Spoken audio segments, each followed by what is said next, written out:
नमस्कार, आप सभी का स्वागत है धार्मिक बातें यूट्यूब चैनल पर। अगर दुर्योधन ने सुना होता भगवान श्री कृष्ण का ये उपदेश तो नहीं बदलता भारत का इतिहास।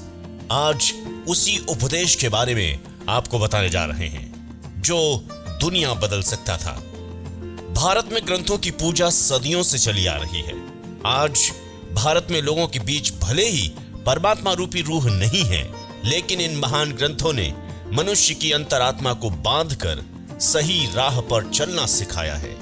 इन्हीं में से एक है भागवत गीता, जिसे हिंदू धर्म में अन्य नामों से भी पुकारा जाता है, जैसे भागवत पुराण, भगवत, भागवतम इत्यादि। इस ग्रंथ में न केवल सही राह पर चलने का मार्ग प्रदर्शित किया गया है, बल्कि उस युग से जुड़ी ऐसी बातों का वर्णन भी मिलता है।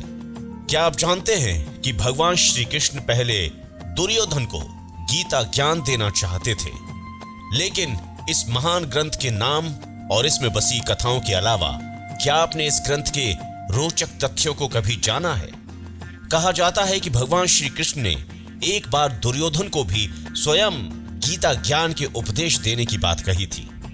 कहते हैं श्री कृष्ण, जिन्हें भागवत पुराण में सभी देवों का देव या स्वयं भगवान के रूप में चित्रित किया गया है, उन्होंने एक दफा दुर्योधन को स्वयं भागवत गीता का पाठ पढ़ाने की कोशिश की थी, लेकिन अहंकारी दुर्योधन ने ये कहकर श्री कृष्ण को रोक दिया कि वे सब जानते हैं। यदि उस समय दुर्योधन श्री कृष्ण के मुख से भागवत गीता के कुछ बोल सुन लेता तो आज महाभारत के युद्ध का इतिहास कुछ और ही होता।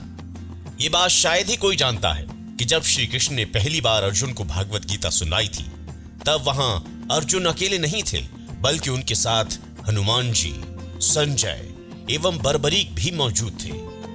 हनुमान उस समय अर्जुन के रथ के ऊपर सवार थे।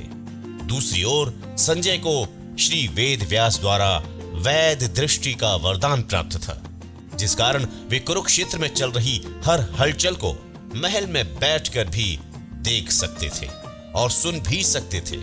जबकि बर्बरीक, जो घटोत्कच के पुत्र हैं, वे उस समय श्री कृष्ण और अर्जुन के बीच चल रही इस बात को दूर पहाड़ी की चोटी से सुन रहे थे। कहा जाता है कि महाभारत युद्ध के दौरान श्री कृष्ण और अर्जुन के बीच वो बातचीत ऐतिहासिक नहीं है, लेकिन आज का युग उसे ऐतिहासिक दृष्टि से देखता है, क्योंकि आज मनुष्य में महाभारत के उस गुण को अनुभव करने की क्षमता एवं दैविक शक्तियां प्राप्त नहीं है जो ऋषि मुनि अपने तप से वो शक्तियां प्राप्त कर लेते हैं। वो बंद आंखों से अपने सामने महाभारत युग में हुए एक एक अध्याय को देख सकते हैं। भागवत गीता की रचनाओं को न केवल भारत के विभिन्न धर्मों की मान्यता हासिल है, बल्कि एक समय में दुनिया के जाने माने वैज्ञानिक रहे अल्बर्ट आइंस्टाइन ने भी इस महान ग्रंथ की सराहना की है। इसे संक्षेप में वे बताते हैं कि भारत गीता को उन्होंने अपनी उम्र के आखिरी पड़ाव में पढ़ा था। यदि वे इसे अपनी जिंदगी की शुरुआती पड़ाव में पढ़ लेते तो ब्रह्मांड और उसके तथ्यों को जानना उनके लिए काफी आसान हो जाता। ये देवों द्वारा रचा गया ऐसा ग्रंथ है जिसमें ब्रह्मांड से भूतल तक की सारी जानकारी समाई है। धार्मिक बातें यूट्यूब चैनल पर आज के लिए बस इतना ही। आपको ये वीडियो कैसा लगा जरूर बताएं कमेंट सेक्शन में। नमस्कार।